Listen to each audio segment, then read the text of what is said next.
अस्सलामुअलैकुम दोस्तों, उम्मीद करते हैं आप हजरात खैरियत से होंगे। आज हम आपको दिखाने वाले हैं शाह इमाम पंजाब मौलाना उस्मान लुधियानवी साहब का बयान। सही बुखारी की हदीस है, प्यारे रसूल सल्लल्लाहु अलैहि वसल्लम ने फरमाया कि जिस घर में सूरे बकरा पढ़ी जाती हो,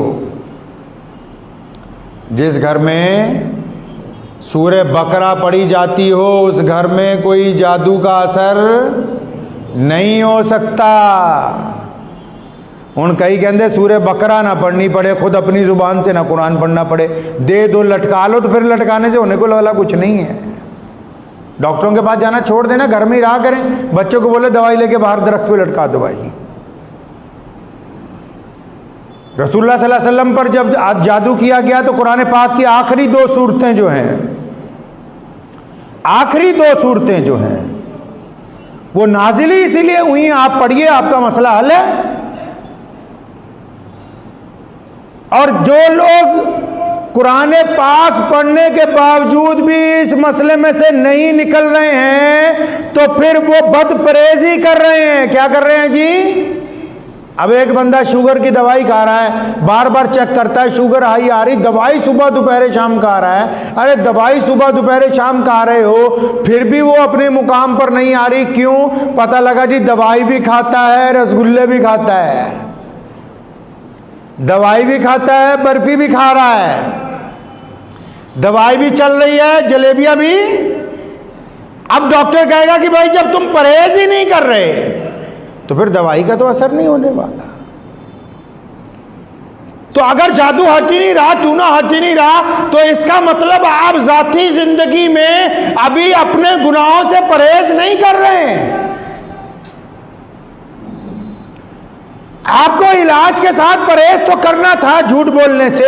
इलाज के साथ उन लोगों की नफरत तो दिलों से निकालनी थी जो अल्लाह और उसके रसूल का हुक्म है। इलाज के साथ जो रिस्क खा रहे हैं उसका जरिया भी तो हलाल बनाना था।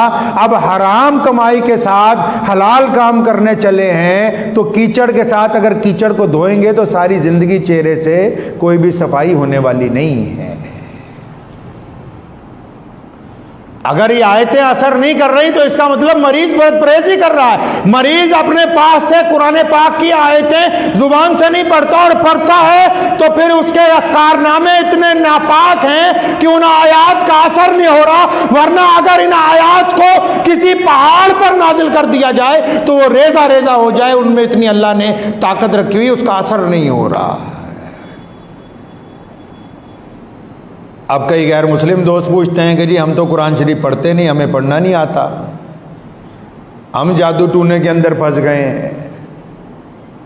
उनको भी अपना परहेज करना होगा। पहली बात, अगर वो इस नीयत के साथ लगे हुए हैं कि फलां का नुकसान हो जाए, याद रखो जो दोगे वो वापस आना है।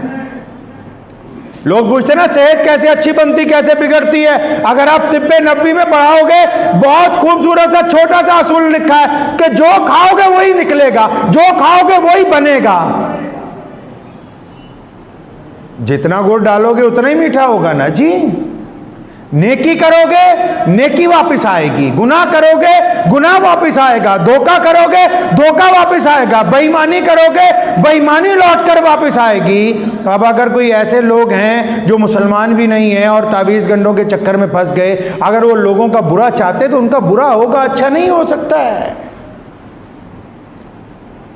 कैसे निकला जाएगा इस चक्कर में से? सबसे पहले फरमाया इस मन को पाक करना है, इसे पाक करना है। आप मुसलमान हैं या नहीं हैं, इस दिल को पहले आपको पाक करना होगा। इस दिल में से लोगों की बुराई और हराम लुक्मे से तौबा करनी होगी। आप जब परहेज करेंगे रसूलुल्लाह सल्लल्लाहु अलैहि वसल्लम के हुक्म के मुताबिक, फिर बाबियाना कारोबार बंद हो जाना है। और बापों के पास तो आजकल अल्लाह माफ फरमाए लोगों की इज्जतें महफूज नहीं है,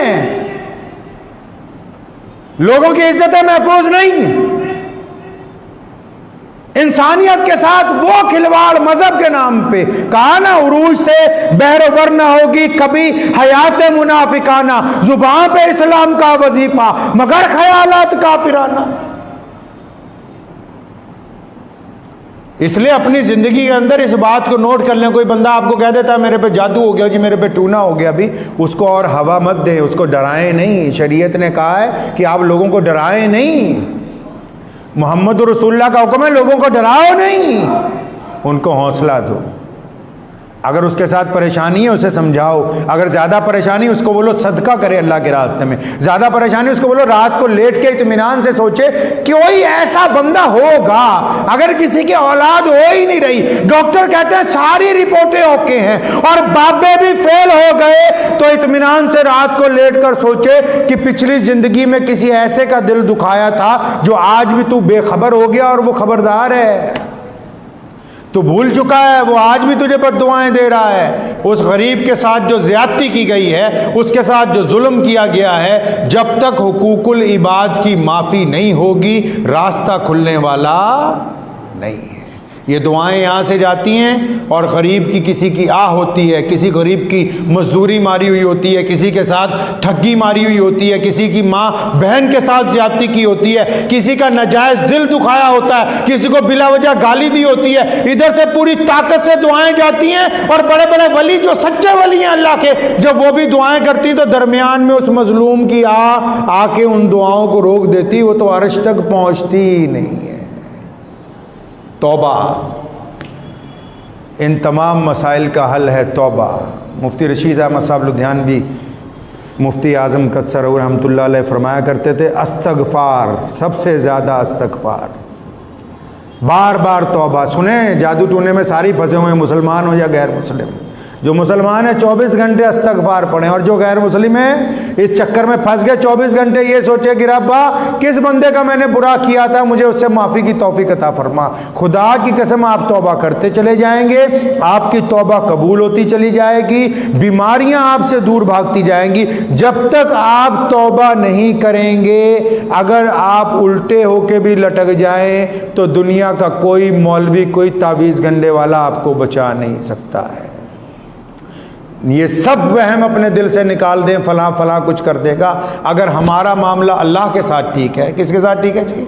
हमारा मामला अगर अल्लाह के साथ ठीक है तो दुनिया की कोई ताकत आपको नुकसान नहीं पहुंचा सकती। इमाम पंजाब मौलाना उस्मान लुधियानवी साहब ने बहुत ही बेहतरीन तरीके से बताया और समझाया कि हम अगर ये एक काम कर लें, सूरह बकरा का अमल अपने घर में करना शुरू कर दें, तो हमारे ऊपर किसी भी तरीके का, किसी भी किस्म का जादू नहीं हो सकता।